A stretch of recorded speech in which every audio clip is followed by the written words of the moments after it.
성부와 성자와 성령의 이름으로 말씀을 드립니다. 우리 샬롬의 집에서는 이주 노동자들에게 1년에 한 번씩 CPR 교육을 실시하고 있어요. 들어보셨죠? CPR. 우리말로 심폐소생술이라고 합니다. 요즘에 어르신들 모이는 곳에 저도 좀 참여를 한 바 있는데, 요즘 어르신들 사이에서 회자되는 얘기가 여행 혼자 가지 마라, 이 얘기 회자됩니다. 또 잠잘 때도 혼자 자지 마라. 갑자기 이제 심장전 정지되는 그런 일이 있어서 돌아가신 분이 많다. 누가 옆에 있어야 긴급한 상황에 도울 수 있다는 것이죠. 이 심폐소생술 CPR, 이게 뭡니까? 심장과 이 폐의 기능이 멈췄을 때 인공적으로 산소를 집어넣으려고 하는 응급처치죠. 그래서 이 심정지 환자를 봤을 때 신속하게 이 심폐소생술 CPR을 하면 생존율이 높아진다는 겁니다. 특히 4분 이내, 심정지가 발생한 후 4분 이내에 이 심폐소생술을 시작하면 생존율이 높아진다는 것이죠. 그리고 이 CPR과 함께 우리가 기억해야 할 또 단어가 있습니다. 말이 있는데 영어로 AED라고 써 있는 거예요. 우리 아쉽게도 우리 샬롬의 집이나 우리 교회는 없는데 뭐죠? 자동 심장 충격기입니다. 거기 또 사용 설명서가 있어요. 그렇게 해서 심정지 되신 분에게 이렇게 뭐 붙이고 막 작동을 시키면 그게 대신 이 심폐소생술을 해주는 거죠. 그래서 어쨌든 이 심폐소생술을 시행하면 생존율이 2~3배 늘어나는 거고, 그렇지 않으면 안타깝게 그걸 끝나는 것이죠. 또 자동 심장 충격기를 사용하면 5배 이상이 높아진다는 연구 결과도 있습니다. 심장이 딱 멈추면 뭐가 멈추는 거죠? 피가 돌아가는 게 멈추는 거잖아요. 피가 이제 특히 우리 뇌에 공급이 안 되면 뇌세포가 죽거나 이상해지는 겁니다. 그래서 오늘 이 시간에는 심폐소생술 얼마나 알고 계신지 테스트를 해볼까. 다 한 번 정도 교육 받았죠. 저도 군대에 있을 때도 교육 받았고 그 이후에도 여러 번 교육 받았는데, 자, 심정지 환자를 만났다. 제일 첫 번째가 뭡니까? 어떻게 해야 합니까? 의식이 있는지 확인한다. 군사했습니다. 먼저 그건 두 번째고, 현장의 안전을 확인합니다. 쓰러져 있는 현장, 거기가 더 위험한 데면 안전한 곳으로 옮겨야 하잖아요. 그래서 주변 환경이 안전한지 확인하고 평평한 곳으로 환자를 이동시킨다. 평평한 곳으로. 막 꺾여 있는 데서 거기서 심폐소생술하면 더 힘들잖아요. 그러니까 안전한 곳으로. 그래서 현장의 안전을 확인하는 게 첫 번째. 두 번째가 의식을 확인하는 겁니다. 배우자 어깨 톡톡톡 쳐서 여보세요, 여보세요, 괜찮으세요? 이렇게 물어보러 가잖아요. 그죠? 의식 확인. 자, 세 번째는 뭘까요? 주변에 다른 사람들 있으면 얘기하는, 빨리 119 신고해 주세요. 119 신고해 주세요. 그리고 주변에 AED, 자동 심장 충격기가 있는지 확인해 주세요. 이걸 얘기를 한다는 거예요. 혼자 다 하려고 하시면, 물론 혼자 있으면 어쩔 수 없지만 주변에한테 119 빨리 신고해 주세요. 이게 굉장히 중요하다는 거죠. 그 다음에 할 게 뭐죠? 이제 본격적으로 심장 압박을 해야죠. 자, 어떻게 배우셨나요? 이렇게 손가락을 깍지를 끼고 어디 대죠? 환자의 명치 부위, 가슴뼈 있는 위쪽을 딱 대죠. 그래서 최대한 허리를 직각으로 펴고, 왜냐면 힘을 줘야 하니까. 다 해보셨죠? 이렇게 해서 5cm 내지 6cm가 들어갈 수 있도록 이렇게 눌러주는데, 횟수는 어떻게 되냐? 분당 1분 60초 안에 100회 이상을 해요. 100회. 굉장히 빨리 하는 거죠. 그죠? 100회. 60초니까 1분 60초니까 1초에 한 번씩 해도 안 되는 거예요. 100회니까 그것도 더 빨리 해야 하는 거죠. 그리고 나서 그 다음에 뭐죠? 가슴 압박. 이 가슴 압박을 30회 한 후에, 분당 100회인데 어쨌든 30회 후에 환자의 기도를 확인을 해야 돼요. 여기가 이제 뭔가 이렇게 숨이 다시 쉬어지려면 기도가 막혀 있어서는 안 되잖아요. 기도를 확인해서 기도가 뚫릴 수 있도록 머리를 딱 뒤로 젖히고 일자를 만드는 거죠. 젖히고 턱을 이제 들어 올려서 인공호흡을 하는데 어떻게 하죠? 입을 대하는 거죠. 입을 대서 숨을 불어 넣습니다. 2번 정도. 그걸 이제 계속 반복을 한 겁니다. 그렇게 한 다음에 또 계속 누르고 또 이렇게 하고 언제까지? 119 요원이 올 때까지 또는 이제 본인이 의식이 회복될 때까지 계속 하는 거예요. 근데 이제 다행히 누군가가 자동 심장 충격기를 가져왔다. 그러면 그걸 사용을 하도록 이렇게 안내를 하고 있습니다. 교육은 다 받아보셨을 것이고 실제 해보신 분들 계세요? 유사같네요. 한번 해보신 분은 좀 더 능숙하게 할 수 있을 것 같아요. 자, 이런 교육을 매년 저도 이렇게 이주노동자들하고 같이 봤는데 그런 틀림없이 나오는 질문이 있어요. 빠지지 않고 나오는 질문이.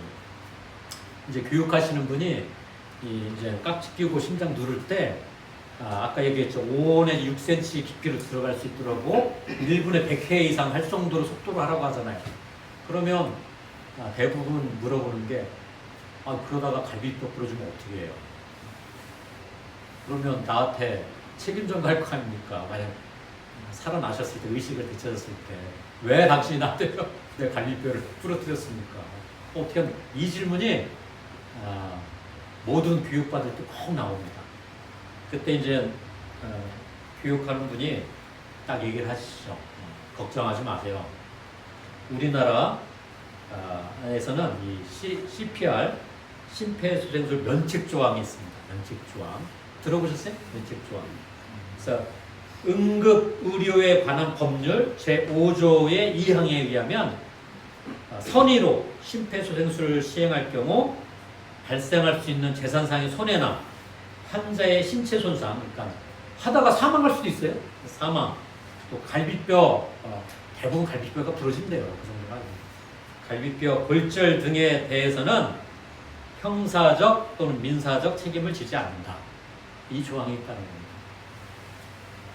그러니까 이런 응급 상황을 만나면 어떻게 하라는 거예요? 조건을 따지지 말고 달라붙으라는 거예요. 생명부터 살려봐야 하는 거 아니냐 이러는 것이죠. 조건을 따지지 않고 위험에 빠진 생명을 살려라. 이게 근본 철학인 거죠. 근본적인 뜻인 거죠. 위험에 빠진 사람의 생명을 살리는 일에는 조건을 따지지 말라는 뜻을 담고 있는 것이죠.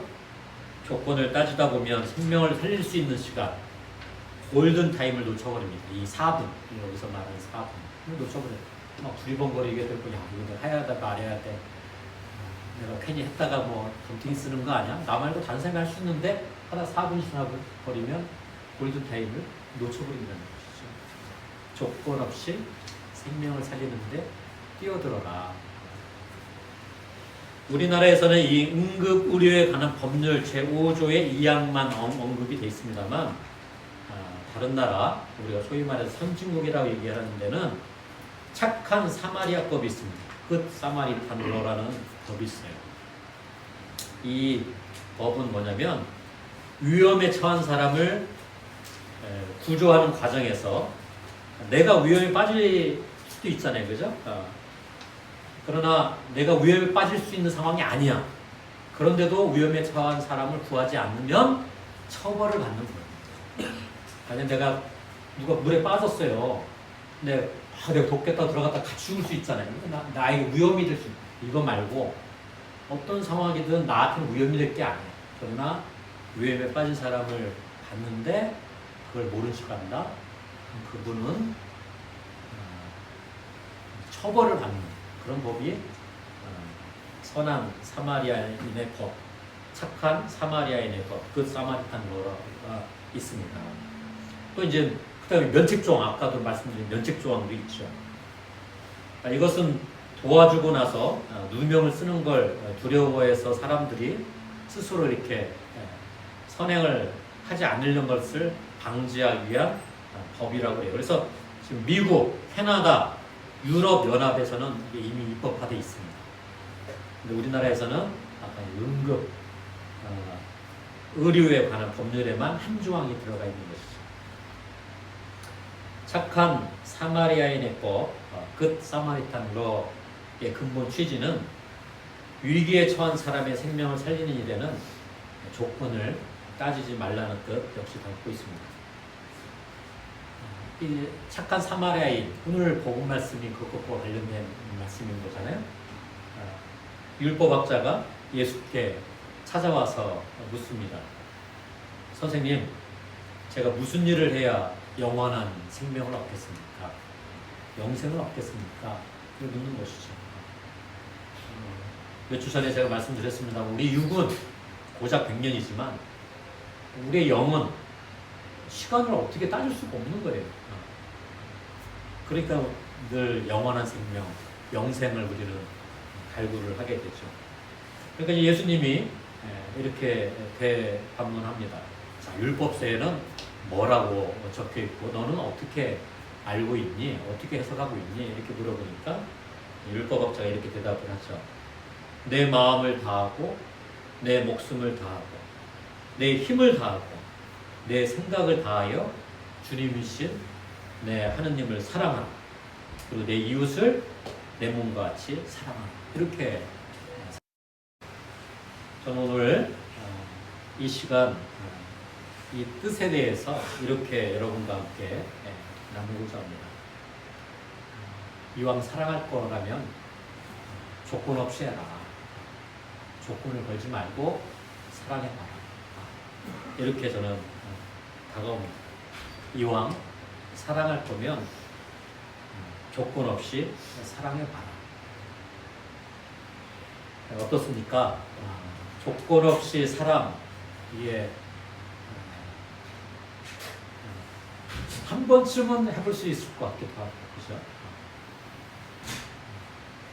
조건 없는 사랑. 어떻습니까? 여러분은 내 인생 여정 속에 조건 없는 사랑, 그런 경험을 받았거나, 또 그런 경험을 행했거나, 있는지 한번 되돌아 보시기 바랍니다. 예수님의 제자들은 조건 없이 예수님을 사랑했죠.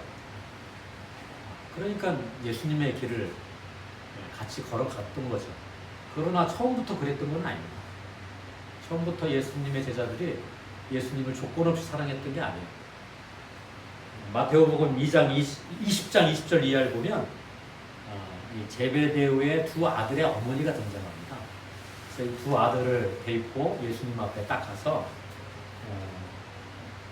큰 절을 하죠. 큰 절을 합니다. 그러니까 예수님이 딱 그걸 보고 나도 뭘 원하는 게 있구나. 원하는 게 뭡니까? 이렇게 물어봐요. 그러니까 어머니가 두 아들을 이렇게 쳐다보면서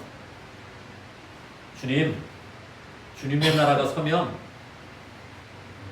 저희 두 아들 기억해 주시고 하나는 주님의 오른편에 다른 하나는 왼편에 앉게 해주세요. 당신의 나라가 오면 딱 보니까 예수님을 따라다니면 앞으로 뭔가 그럴싸한 게 보였던 것이죠. 그죠? 언젠가 예수님께서 통치하는 시대가 오면 자신들의 고생에 대한 보상이 분명히 뒤따를 거라고 생각을 했고 조건을 거는 거죠. 그죠? 사실상 처음 예수님의 제자들은 그랬을 것 같아요. 조건을 걸었을 것 같아요. 베드로도 그렇잖아요. 베드로도 막 씻어주려니까 이 당신이 뭔데 나를 씻어줄? 내가 너 씻기지 않으면 너가 나랑 상관이 없는 사람이다. 이런 과정을 통해 처음엔 조건이 있었지만 조건이 없는 관계로 나아가는 것이죠. 예수님의 십자가 사건, 부활 사건을 경험하면서 드디어 예수님의 제자들은 조건 없이 관계를 한다는 것, 조건 없이 사랑한다는 게 뭔지를 깨닫게 됐던 것이고, 예수님이 된 건 아니지만 어쨌든 작은 예수가 돼서 예수의 길을 이어갔던 것이라 우리는 고백을 합니다. 구약 성경에 등장하는 예언자들, 여기서 이 말씀드린 예언자들은 뭐 거짓 예언자, 참 예언자 굳이 구분한다고 우리는 참 예언자를 얘기를 하는 거죠. 참 예언자들이 거짓 예언자들과 막 대결도 하고 막 그러지 않습니까? 오늘 우리가 읽은 아모스도 역시 그러니까 참 예언자로서 기억하려고 노력하는 예언자 중에 한 명이죠. 그는 그냥 뭐 이렇게 정식으로 무슨 예언자 학교를 다닌 것도 아니고 그 훈련을 받은 사람도 아니에요. 농부였단 말이죠. 어느 순간 부릅니다.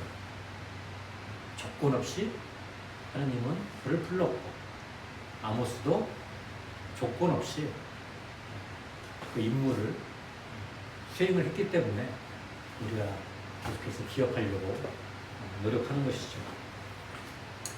착한 사마리아 사람도 결국은 조건 없이 이 강도 만난 사람을 도와준 겁니다.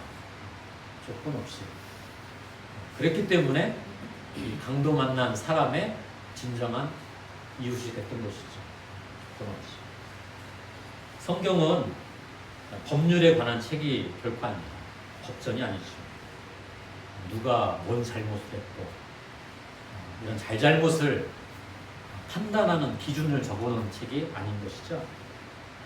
우리 인간이 적어도 이렇게 살아야 되는 거 아니야? 라는 그 방향을 알려주는 책이 성경입니다. 그러면 어떻게 살아야 하는데 하느님께서는 우리 인간을 당신의 형상대로 창조했다고 그러잖아요. 전두차 그 온전한 모습이다. 온전한 모습을 회복하도록 하느님은 우리를 안내하고 계시고 성경은 그 길을 우리에게 안내해주고 있는 것이다. 그 모습을 우리가 회복을 해야 하는 거죠. 이왕 사랑을 하려면 조건 없이 사랑하는 단계까지 가봐야 하지 않을까. 저도 신앙을 갖기 전과 신앙을 가진 후, 또 신앙을 가진 후에 10년이 지나고 20년이 지나고 또 A라는 현장에서 일을 하고 B라는 현장에서 일을 하고 A라는 사람을 만나고 B라는 사람을 만나고 C라는 사람 이러면서 성장을 합니다. 물론 실수도 하고 해서는 안 되는 짓도 하고 하지만 시간이 흐르면서 성장해 나가는 것이죠. 어딜 향해? 그래 조건 없이 사랑하는 그 단계까지 가려고 발버둥 치는 것이죠. 발버둥 치는 겁니다. 조건 없는 사랑에 이르러야 비로소 사랑이 완성되는 거라는 믿음이 있기 때문에 그렇습니다. 조건 없는 사랑, 이거 도대체 어떻게 해야 하나? 옛날 같았으면 설교를 준비할 때 유명한 신학자들 책들 찾아봅니다. 야, A라는 신학자는 이 조건 없는 사랑을 어떻게 정의했을까? 막 이렇게. 요즘에는 하든 그럴 필요가 없고 AI에게 물어보면 됩니다. AI에게 정중하게 조건 없는 사랑에 대해서 알려주세요. 이렇게 하면 누구는 이렇게 말했고 누구는 이렇게 알려주죠. 조건 없는 사랑은 이렇게 정의를 하고 있습니다. 어떠한 대가나 조건 없이 상대를 깊이 이해하고 존중하며 사랑하는 것을 의미합니다. 처음부터 조건 없는 사랑이 막 본물처럼 터져와서 누구나 다 이렇게 하는 게 아니라 단계가 있는 거예요. 조건 없는 사랑이 이루어지려면 이게 뭡니까? 상대를 깊이 이해하는 게 필요하다는 겁니다. 깊이 이해. 그래서 이제 쭉 보니까 조건 없는 사랑의 주요 특징에서 첫 번째 무조건적인 수용. 조건 없는 사랑을 하는 사람을 보니까 이렇게 충분한 이해가 되면 그때부터는 수용을 잘한다는 것이죠. 장점, 단점 다 알고 있기 때문에. 그리고 깊은 공감도 하고 또 배려도 하게 되고 또 까짓거 그래 네가 그러니 나 하나 가져라 이렇게 하면서 헌신과 지지도 하게 되고 대가 없는 사랑을 또 하게 된다라고 언급하고 있습니다. 어디서 우리는 이런 조건 없는 사랑을 많이 보게 되나요? 어느 경우? 우리 바오로님 딸과 아들을 키우고 있는데 뭐 조건을 걸고 이렇게 키우세요? 보세요. 그럼 조건 없는 사랑의 단계에 이르신 겁니다. 이렇게 뭐 조건 없는 사랑의 예시하니까 내가 물어봤어요. 조건 없는 사랑의 예시를 좀 알려주세요 했더니 어쨌든 인간들이 고백해 놓은 것들 정리해 놓은 글이니까 부모가 자녀를 사랑하는 물론 다양한 유형이 있습니다만 부모가 자녀를 사랑하는 근본적인 그 사랑의 마음은 조건 없는 사랑에 근거하고 있습니다. 이렇게 표현하더라고요. 그러니까 아마 있겠죠. 그죠? 내가 부모가 됐을 때는 조건도 걸지만 조건 없이 이렇게 사랑하는 그런 때도 있을 거라 저는 믿습니다. 그리고 진정한 우정. 진정한 우정. 저는 앞서 이렇게 이코 스님과 관련된 언급을 잘 했습니다만, 저는 이제는 나는 크리스찬이고 당신은 불자, 이게 아니라 우리 친구다. 친구가 저렇게 하는데 진정한 우정. 그리고 또 이런 예도 들었는데, 연인의 헌신적 사랑. 저는 이거는 경험해왔습니다. 연인의 헌신적 사랑.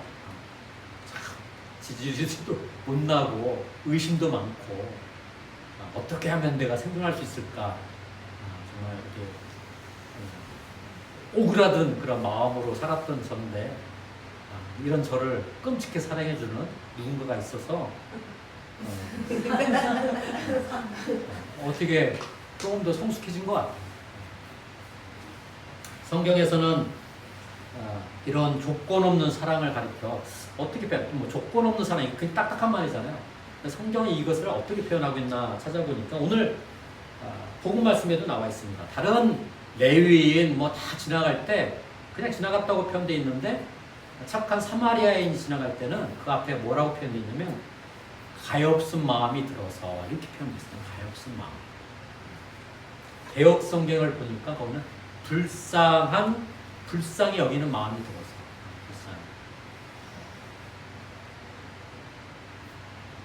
저는 이 가엾은 마음, 불쌍히 여기는 마음을 측은한 마음이라고 해요. 측은한 마음. 이 측은한 마음이 나는 위에 있고 너는 저 밑에 있는 존재여서 이렇게 맞춰보면서 그래 내가 좀 도와. 그런 우리가 불쌍히 여기는 마음 할 때는 그렇게 생각을 많잖아요. 근데 그렇지가 않습니다. 그런 의미가 아닙니다. 너와 나는 똑같은 존재구나. 너도 사람이고 나도 사람이야. 그럴 때 쓸 수 있는 말이 측은지심입니다. 너도 사람이구나. 오죽했으면. 그런 측은한 마음이 들 때 비로소 용서도 이루어질 수 있는 거예요. 예수님은 병자를 고치실 때마다 성경을 읽어보세요. 어떻게 언급되죠? 측은한 마음이 들어서. 그 측은한 마음이 나는 절대적인 존재고 너는 하찮은 존재인데 불쌍하니까 내가 도와줄게, 이런 게 아니야. 너나 나나 같은 존재구나. 측은한 마음이 들어서 고치셨다라는 성경의 기록을 보고 있습니다. 조건 없는 사랑이 이루어지려면 이 측은한 마음이 우리 마음속에서 사라지지 않도록 노력을 할 것 같습니다.